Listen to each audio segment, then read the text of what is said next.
একটা স্কুল, উত্তর চব্বিশ পরগনার গাইঘাটার একটি স্কুল, যে স্কুলে দুজন মোটে টিচার, মাত্র দুজন টিচার। ছাত্র কজন? ছাত্র 34 জন। এবার এই 34 জন ছাত্র কিন্তু একটা ক্লাসের নয়, 5টা ক্লাসের। ফলত 3টে ক্লাস একসঙ্গে নিতে হচ্ছে দুজন টিচারকে। কিভাবে সম্ভব? এইভাবে একটা স্কুল চলে?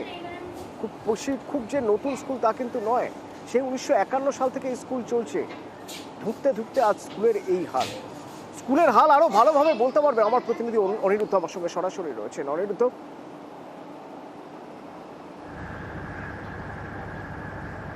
দেখো অতনু, তোমাকে জানিয়ে রেখেছি উত্তর চব্বিশ পরগনার গাইঘাটা ব্লকের রামপুর আরপি প্রাথমিক বিদ্যালয়, এই প্রাথমিক বিদ্যালয়ে একটি জিনিস দেখা গেল, যেটা স্কুলে ক্লাস রয়েছে 5টি, কিন্তু শিক্ষক দুজন শিক্ষকের কারণে একটি ক্লাসের 3টি ক্লাসকে এক জায়গায় করে ক্লাস নিতে হচ্ছে শিক্ষককে।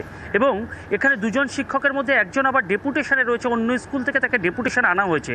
কিছুদিন আগে এই একটি মাত্র শিক্ষককে দিয়েই এই স্কুল চলতো, জানিয়ে অভিভাবকরা জানাচ্ছেন যে সত্যি সমস্যা হচ্ছে। বিভিন্ন সময় ছাত্রছাত্রীরা একই ক্লাসে 3টে ক্লাসের ছাত্র যখন থাকছে, তখন অন্য ক্লাসের ছাত্রছাত্রীদের বুঝতে সমস্যা হচ্ছে। এ বিষয়ে ছাত্ররাও কিন্তু জানাচ্ছেন যে একটা ক্লাসে একজন ছাত্র হলে আমাদের বুঝতে ভালো হতো। এবার অন্যদিকে কিন্তু অভিভাবকরা কি বলছেন শোনা যাক। 3টে ক্লাস। কোন কোন ক্লাস আছে এখানে? 3, 4 পিপি। 3টে অসুবিধা হয় না একসঙ্গে ক্লাস করতে?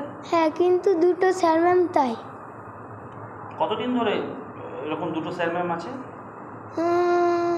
অনেক 4-5 দিন ধরে। মানে এর আগে একজনই ছিলেন? হ্যাঁ। একজনই শিক্ষক? হ্যাঁ। না না, এমনি সবাই চুপচাপ থাকে, তাই পড়াশোনার অসুবিধা হয় না। আমরা চাইছি যে শিক্ষক আরও দুজন হলে আরও ভালো হয়। মানে প্রতিটা ক্লাসে যেরকম আছে শিক্ষক আছে, একটা করে ক্লাস নেয়, এরকম হলেই ভালো হয়।